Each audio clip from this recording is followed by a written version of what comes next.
کا جواب دیتے ہیں۔ سوال یہ ہوتا ہے کہ صدر الشریعہ رحمۃ اللہ تعالیٰ علیہ نے، علامہ طفلانی نے بھی اس کی وضاحت کر دی کہ ما یاتی بہ المکلف جو ہے وہ مقسم ہے نا، تو ما یاتی بہ المکلف تو فعل ہے نہیں، ترک تو نہیں ہے۔ تو یہ انہوں نے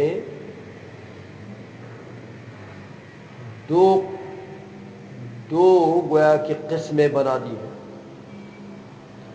ما یاتی بہ المکلف اگر فعل ہو تو پھر تو قسمیں بن جاتی ہیں، تم پڑھ چکے ہو چھ قسمیں ہوتی ہیں۔ تو صدر الشریعہ نے ہر ایک کے ساتھ اس کے ترک کا بھی اعتبار کیا، اس کے عدم کا بھی اعتبار کیا۔ تو اب 6 کے بجائے 12 بن گئی۔ تو اعتراض یہ ہوتا ہے کہ یار اسی پر اکتفا کر دیتی 6 پر۔ یہ ترک کا اعتبار، عدم الفعل کا اعتبار صدر الشریعہ نے کیوں کیا ہے کہ 12 قسمیں بن جائیں؟ سمجھ میں آ گئی ہے اس ترک کے اعتبار کی کیا وجہ ہے، جبکہ یہ 12 کی 12 قسمیں 6 میں آ جاتی تو ضرور ہے کہ اس کو 12 بنائیں۔ سمجھ آ گئی ہے؟ یہ سوال ہوا تو اس کا جواب قلت سے دیتے ہیں۔ ترجمہ کرو میاں فإن قلتا، اگر سوال میں آپ یہ کہیں کہ ای حاجت الی اعتبار الفعل والترک، کون سی ضرورت ہے دو چیزوں کے اعتبار کی طرف سے، فعل کا بھی اعتبار کیا کریں آپ، ترک کا بھی کریں، وجعل الاقسام 12 اور اقسام کو 12 بنا دیں، اس کی کون سی ضرورت ہے؟ وَهَلَّ اقْتَصَرَ عَلَى السِّتَّةِ، اور 6 پر اختصار کیوں نہیں کیا؟ بِأَنْ يُرَادَ بِالْوَاجِبِ مَثَلًا أَعَمُّ مِنَ الْفِعْلِ وَالتَّرْكِ، کہ جو واجب ہے، میاں کہیں فعل واجب ہوتا ہے تو کہیں ترک واجب ہوتا ہے، تو واجب سے مراد عام لے لیں، تو دونوں آ گئی نا اس میں۔ پھر جب دونوں آ گئی تو 6 میں 12 آ جائیں گی، تو جب 6 میں 12 آ جاتے ہیں تو بس ایسا کیوں نہیں کیا کہ 6 پر اکتفا کر لیتے، 12 بنانے کی کیا ضرورت تھی؟ یہ ایک سوال ہو، قلت سے جواب دیتے ہیں۔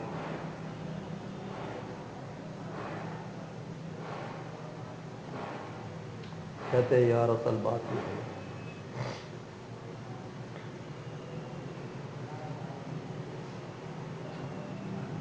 کہ جب واجب کا لفظ بولا جائے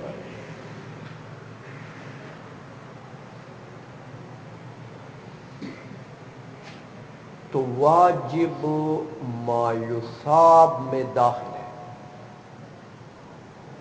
جس یاتی بہ المکلف، ما یاتی بہ المکلف میں وہ قسم جس کا ثواب ملتا ہے،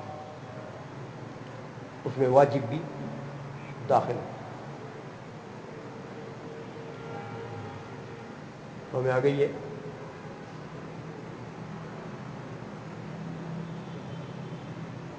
لیکن یہ بتائیں کہ عدم فعل الحرام یہ بھی تو واجب ہے۔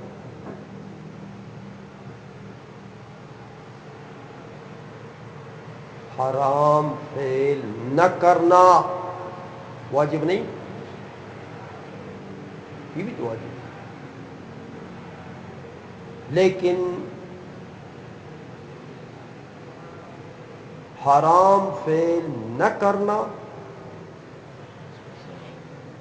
یہ مما یصاب ہے، ہر حرام فعل نہ کرنا مما یصاب نہیں ہے، حالانکہ واجب تو ما یصاب میں داخل۔ تو اگر صرف 6 قسموں پر چھوڑ دیں تو اس صورت کو بتائیں، یہ صورت یہ بار رہ جائے گی کہ نہیں رہ جائے گی؟ یہ عدم فعل الحرام جو ہے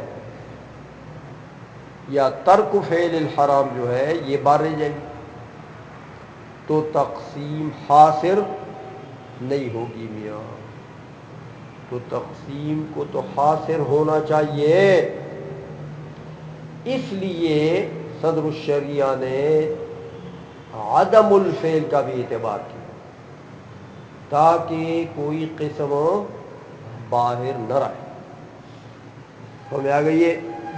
اس لیے فرمایا قلت لأنه اذا قال الواجب، جب واجب کا لفظ بولے تو يدخل فی ما یصاب، یہ ما یصاب میں داخل ہے، کیونکہ واجب پر بھی تو ثواب ملتا ہے۔ لیکن میاں لم يصح ذلك فی الواجب بمعنى عدم فعل الحرام، وہ واجب جس کو آپ کہتے ہیں کہ یار عدم فعل الحرام بھی واجب ہے، تو یہ ما یصاب میں داخل ہے۔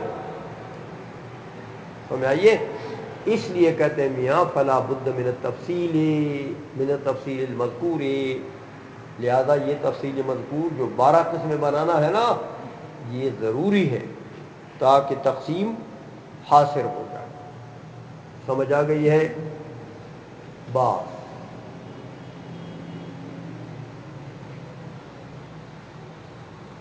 باقی یہ جو ایک بات بتائی ہے صدر الشریعہ نے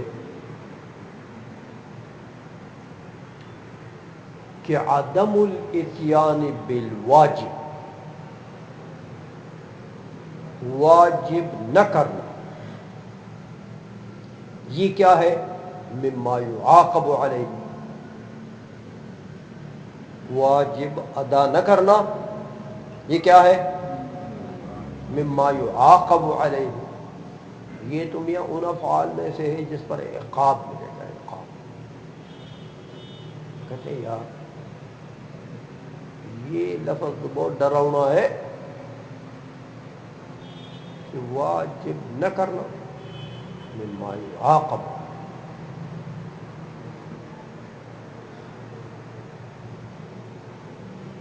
جیسے قرآن میں آتا ہے نا من یعمل سوءا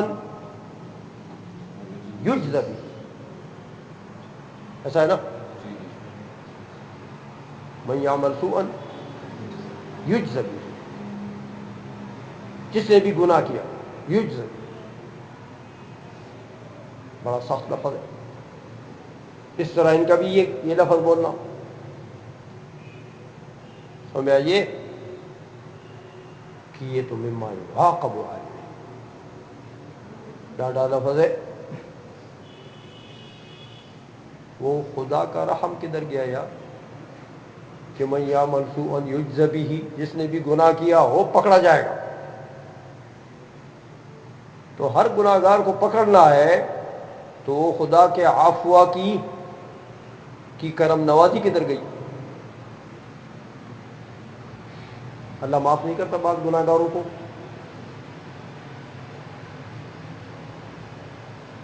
شفاعت نہیں ہے،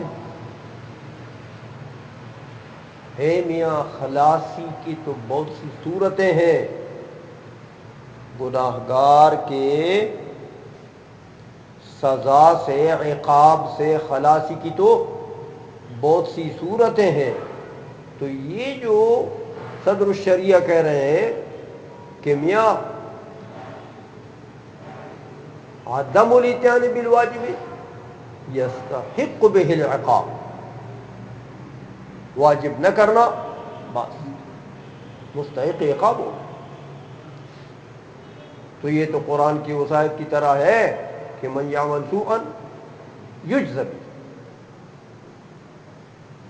سمجھ آ گئی ہے؟ تو یہ تو میاں اگر ہر گناہ گار کے لیے پکڑ ہے اور پکڑنے سے خلاصی کا کوئی راستہ نہیں ہے تو پھر یہ تو کام بہت سارا خراب ہو جائے گا۔ وہ خدا کا عفو کدھر گیا؟ وہ حضور کی شفاعت کدھر گئی؟ وہ نابالغ بچوں کی شفاعت کدھر گئی، وہ علماء کی شفاعت کدھر گئی؟ یہ تمہیں اب بہت سے خلاصی کے راستے ہیں، سمجھ میں آ گئی ہے؟ اس لیے کہتے ہیں یار ان کا یہ مطلب نہیں ہے صدر الشریعہ کا کہ بس جس نے گناہ کیا پکڑا جائے گا، یہ مطلب نہیں ہے۔ دیکھو مطلب یہ کہ یستحق بہ العقاب، اے میاں یہ مستحق عقاب ہے، اللہ جل مجدہ اگر عقاب دے تو یہ اس کا عدل ہے۔ تو یہاں بیان عدل ہے، یہاں بیان عدل ہے، معاف کرے تو یہ اس کا رحم، سمجھ میں آ گئی ہے؟ تو یستحق یہ مستحق عقاب ہے، نہ دے اپنی کرم نوازی سے تو وہ بادشاہ ہے بھائی، حضور کی شفاعت سے معاف فرمائے تو وہ قبول کرنے والا ہے۔ لیکن یہاں بیان ہے اللہ جل مجدہ کے عدل کا کہ یہ شخص مستحق عقاب ہے، اگر عذاب دے گا تو یہ اس کا عدل ہے، انصاف۔ تو عدل باری تعالیٰ کا بیان کیا انہوں نے۔ باقی دوسری جہت جو ہے معافی والی، اس کا سلب نہیں ہے اس میں کہ بس یہ ضرور یجزی بہ، اس یجزی بہ کی بھی یہی تعویلات کرتے ہیں، سمجھ میں آ گئی ہے؟ تو اس لیے فرمایا اچھا ثم لا يخفى ان المراد ان عدم الاتيان بالواجب يستحق به العقاب، یہ جو قول ہے کہ عدم اتیان بالواجب جو ہے اس کے سبب، اس کے بسبب مستحق عقاب بن جاتا ہے فاعل، ہاں تو الا انه قد لا يعاقب، مستحق تو بن گیا، اگر عذاب دے گا تو یہ اس کا عدل ہے، ہاں لیکن یہ عفو کا سلب اس میں نہیں ہے میاں، الا انه قد لا يعاقب، مگر کبھی عذاب دیا نہیں جاتا، مستحق تو ہے لیکن دیا معاف کر دیتا ہے، بعفو من اللہ تعالی او سہو من العبد او نحو ذلك، سمجھ آ گئی ہے؟ یہاں تک تو گویا کہ علامہ طبرانی رحمۃ اللہ علیہ نے علامہ صدر الشریعہ رحمۃ اللہ علیہ کے کلام کی وضاحت کی ہے، سمجھ آ گئی ہے؟